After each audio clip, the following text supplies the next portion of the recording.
What's going on YouTube? Wild Lion Games here. I have some sports gaming news updates for you. There's quite a bit on the list, so we're going to go ahead and jump right into it, not waste any time. So first up on the dock is NCAA Football 21. The closed beta is out. They actually just updated the closed beta with version 2.0 July 7th, so last Wednesday. And I've played a few games. I gotta say, I got some mixed feelings on it. I'm sure a lot of you. I'm not allowed to show anything. It's currently under closed beta, so no screenshots, no gameplay. None of that's allowed to be shown. But I will. I'll tell you a little bit about my experience. I don't want to give a whole lot away, but if you are a console player, I think you'll enjoy the new customization features that are being added to the game. You're going to be able to do a lot more. If you didn't have access to modding in the previous Access games, your customization options were pretty limited. But now there's just a slew of logos to choose from, ways to change the team's colors. You can actually now change the team's feel. They even got the old baseball diamond, different colored turfs from, Boise State's classic blue and Washington State's red. And you can also do a black turf, purple. They got some other colors in there too. And then different, end zone designs, stripes, diamonds, team names, stuff like that. And then the uniform customization is pretty sweet. Largely the same, but everything, the user interface is a little bit better with customization. I thought it was kind of sloppy in Access 2020. So that is definitely a good detail and feature to look forward to. Even if you're a computer player and you have access to modding, customization in general is just going to be a lot more fun, a lot simpler, a lot easier to use on both platforms, whether you're on Steam or on console. Speaking of another great feature, one of the things I really like that they added in franchise mode, especially if you're someone that likes to simulate the games, do a little AI versus AI, or even just sim through the season, is the game planning aspect has been rehauled quite a bit, almost completely. It's actually really awesome what they did. This is probably, I haven't had a chance to really test it out to see how well it works in my time with the beta yet. But in concept, it seems like it's a really cool idea. Basically, what you can do is you can go through and change your team's strategy based on situation. So, first and 10, first and 5, first and shorter than 5 yards, second and short, second and medium, second and long, third and short, third and medium, third, you get what I'm saying. And what you're able to do is in those situations, you can go through and actually change the percentage of like what kind of play calls are going to be called within the game. So basically what you're doing here is, when you're selecting an offensive play, the AI will first evaluate run or pass weight. So you can add a percentage of, if it's third and short, what percentage of the time do you want the AI to run the ball? What percentage do you want them to pass the ball? And then inside run versus outside run, short pass, medium pass, deep pass, screen pass, play action, all of that's in there. It's really dope. And so basically what the AI is going to do is going to evaluate the weight assignments that you've given per down and distance. And the higher value that you've given that, the more likely that type of play is going to be selected. So it's almost like you're getting kind of control as you're almost getting the kind of coach. If you're a head coach and usually your offensive coordinator is calling the plays on offense, your defensive coordinator is calling the plays on defense. And so you kind of get to manage like, hey, when it's third and 5, I want to call a pass play 60% of the time, run 40% of the time. And out of those, I'd like to throw something that's short pass 36% of the time, maybe a medium pass 23%, play action, all the values end up adding up to 100.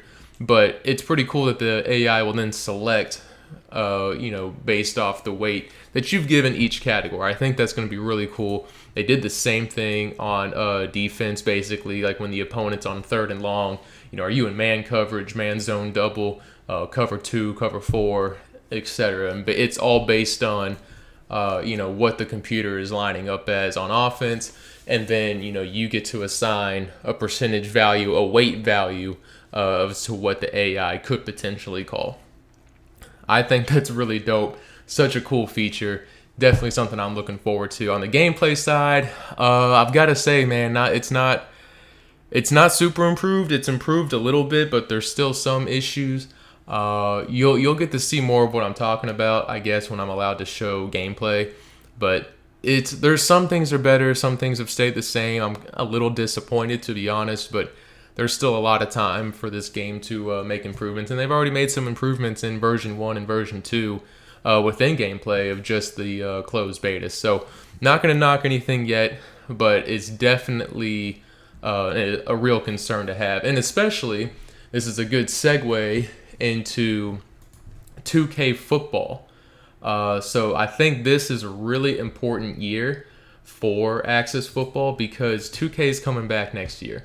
I know originally 2K, they're making an NFL game. It was supposed to come out this year. I guess it got delayed to 2022. So if you were looking for that new NFL 2K game, that's not coming out till next fall of 2022. And that's why I say this is a big year for Axis, man, because they have an NFL-styled game. You know, EA Sports is announcing a lot of updates and features within franchise mode for Madden 22 this year.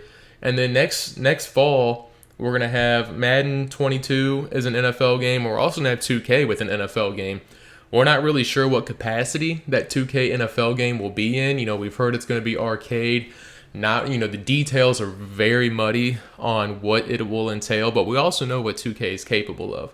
So if I'm Axis, I mean, this is like a make or break year because you're about to have not just Madden as competition with an NFL license, you're also about to have 2K as a competition with an NFL license. And again, 2K could come out and it could be a street, like it could be an NFL street type game. It could be arcade.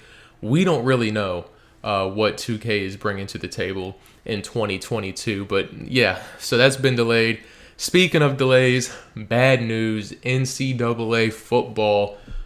We all know that EA announced that they're bringing back NCAA Football. I know a lot of people were hoping maybe it would come out next year. Well, you're going to have to wait if you want a new college football game.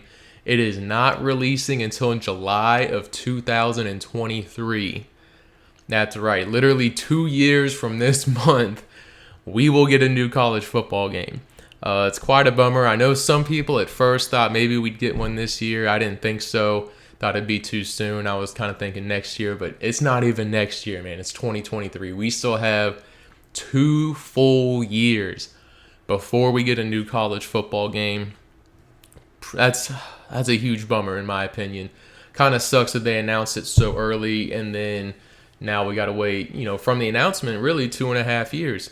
So it's still at its very early stages. And, there's also now the possibility of including real college football players with the new NCAA announcement of proving that players can make money through their name, image, and likeness. Also, barring the parameters from the different schools and what those different schools allow. And last but not least, Test Drive Unlimited Solar Crown.